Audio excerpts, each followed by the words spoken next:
بسم اللہ الرحمن الرحیم۔ السلام علیکم۔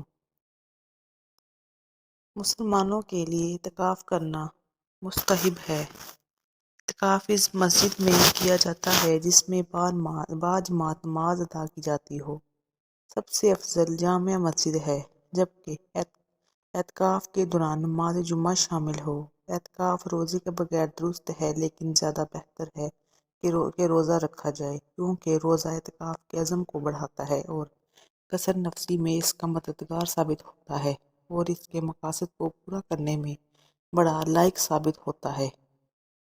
اعتکاف کی تعریف۔ اعتکاف کی تعریف یہ ہے کہ نفس کو کسی خاص مقام پر محبوس کر لیا جائے اور کسی چیز سے چمٹ کر ہمیشگی کی جائے۔ اعتکاف دو قسم کا ہوتا ہے، ایک نفلی اعتکاف، دوسرا سنت اعتکاف۔ سنت اعتکاف صرف رمضان شریف کے مہینے میں ہی ہوتا ہے، وہ بھی آخری عشرے میں۔ آخری عشرے میں اعتکاف کرنا سنت ہے۔ حضور اکرم صلی اللہ علیہ وآلہ وسلم رمضان کے آخری عشرے میں اعتکاف کیا کرتے تھے، یہاں تک کہ اللہ تعالیٰ کو پیارے ہو گئے۔ صحابہ اکرام کو یہ رغبت دلایا کرتے تھے کہ جو کوئی اعتکاف کا ارادہ رکھے وہ رمضان شریف کے آخری 10 دنوں میں اعتکاف کرے۔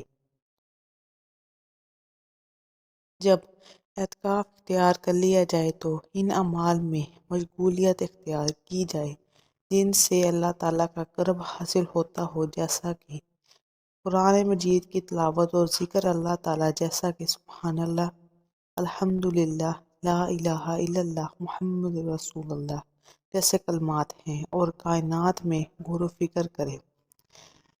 معتکف غیر ضروری باتوں اور کاموں سے پرہیز کرے اور ذکر الہی کے علاوہ خاموش رہے۔ معتکف کے لیے درس و تدریس اور قرآن پڑھانا جائز ہے، اس لیے کہ اس کا فائدہ دوسروں کو پہنچتا ہے، لہٰذا اس میں ذاتی مشغولیت والی عبادت سے زیادہ اجر و ثواب ہے۔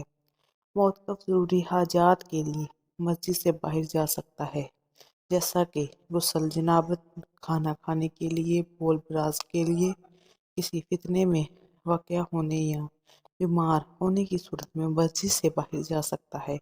معتکف سے اس کی بیوی ملاقات کے لیے آ سکتی ہے اور اس کے ساتھ محرم نہ ہونے کی صورت میں معتکف اپنی بیوی کو گھر چھوڑنے جا سکتا ہے۔ استحاضہ والی عورت اعتکاف کر سکتی ہے۔ اگر کسی مجبوری کی وجہ سے سنت اعتکاف ختم ہو جائے تو اس پر اگلے سال اعتکاف واجب ہو جائے گا۔ السلام علیکم دوستو۔ اللہ تعالیٰ اپنے نمائندوں کا اجلاس دن میں 5 بار اسلامی پارلیمنٹ ہاؤس مسجد میں بلاتا ہے، لیکن کابینہ اہل اعتکاف کا اجلاس سال میں ایک دفعہ 10 دن کے لیے بلایا جاتا ہے۔ حسب روایت اس سال بھی کابینہ کا اجلاس 20 رمضان المبارک کی شام شروع ہوا۔ اللہ تعالیٰ نے ہم سب اہل اعتکاف پر خصوصی انعام فرمایا اور اپنی کابینہ کے اجلاس کے لیے منتخب فرمایا۔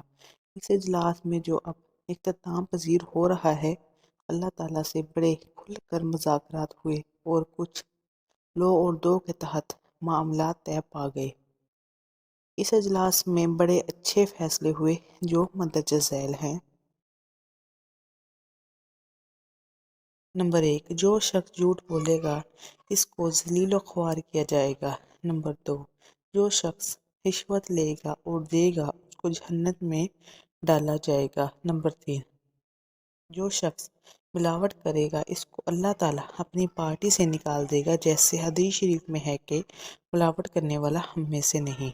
نمبر 4، جو مسلمان دوسرے مسلمان کے خلاف سازش کرے گا اس کو آگ میں ڈالا جائے گا۔ نمبر 5، جو شخص چوری کرے گا اس کے ہاتھ کاٹ دیے جائیں گے۔ چوری اور بدعنوانی کی اقسام۔ نمبر 1، مال کی چوری۔ مثلاً ایک آدمی بھوکا ہے اور وہ تندور پر جاتا ہے اور روٹی مانگتا ہے، مگر اسے روٹی نہیں ملتی، وہ روٹی چوری کر لیتا ہے، قانون اسے بھی چوری کی سزا دیتا ہے۔ حضرت عمر فاروق سے جب 2 چادروں کا حساب مانگا جاتا ہے تو وہ دے دیتے ہیں، مگر جب موجودہ حکمرانوں سے چوری کا حساب مانگا جاتا ہے تو وہ گھبرا جاتے ہیں اور حیل و حجت سے کام لیتے ہیں۔ کام کی چوری مثلاً ایک مزدور کام کے دوران کاہلی اور بے دلی سے کام کرتا ہے، کام دلچسپی سے نہیں کرتا۔ اسی طرح سرکاری ملازم کا دفتر لیٹ جانا اور وقت سے پہلے دفتر کا کام ادھورا چھوڑ کر گھر یا کہیں اپنے ذاتی کام پر جانا اور دفتری اوقات میں مکمل دلچسپی سے کام نہ کرنا بھی چوری کے زمرے میں آتا ہے۔ نمبر 6، جو شخص میری مخلوق پر رحم نہیں کرے گا، میں بھی یعنی اللہ تعالیٰ بھی اس پر رحم نہیں فرمائیں گے۔ نمبر 7، جو شخص سود لے گا اس کا مال کم کر دیا جائے گا اور اس کو جہنم میں ڈالا جائے گا۔ نمبر 8، جو حکمران اپنی رعایا میں انصاف نہیں کرے گا یعنی رعایا کے حقوق ادا نہیں کرے گا، اس کو نہ صرف حکمرانی سے الگ کر دیا جائے گا بلکہ آگ میں بھی ڈالا جائے گا۔ نمبر 9، جو شخص اپنے ہمسائے کے حقوق ادا نہیں کرے گا اس کو سزا دی جائے گی۔ یہ ضروری نہیں کہ اس کا ہمسایہ مسلمان ہی ہو، وہ کسی بھی مذہب کا ماننے والا ہو سکتا ہے، مثلاً ہندو، سکھ، پارسی، عیسائی یا خدا کو نہ ماننے والا ہی کیوں نہ ہو۔ غیبت وہ گناہ کی بات ہے جو کسی شخص میں پائی جاتی ہو اور اس کی عدم موجودگی میں کی جائے۔ اگر ایک بات کسی شخص میں نہ ہو اور اس سے منسوب کر دی جائے، یہ بہتان ہوگا جو کبیرہ گناہ ہے۔ کرنے والا ایسا ہے جیسے غیبت کرنے والا اپنے مردہ بھائی کا گوشت کھائے۔ یہ کام کرنا کوئی بھی پسند نہیں کرتا اور سخت کراہٹ محسوس کرتا ہے۔ آخر میں اس کو آگ میں ڈالا جائے گا۔ اجلاس کا اعلامیہ۔ اللہ تعالیٰ نے فرمایا، میں نے حقوق کو 2 حصوں میں تقسیم کر دیا، ایک میرے حقوق اور دوسرے میری مخلوق کے حقوق۔ اپنے حقوق کو معاف کرنے کا اختیار میں نے اپنے پاس رکھا ہے، جبکہ مخلوق کے حقوق کو معاف کرنے کا اختیار متاثرہ شخص کو دے دیا ہے۔ مندرجہ بالا حقوق کا تعلق مخلوق سے ہے۔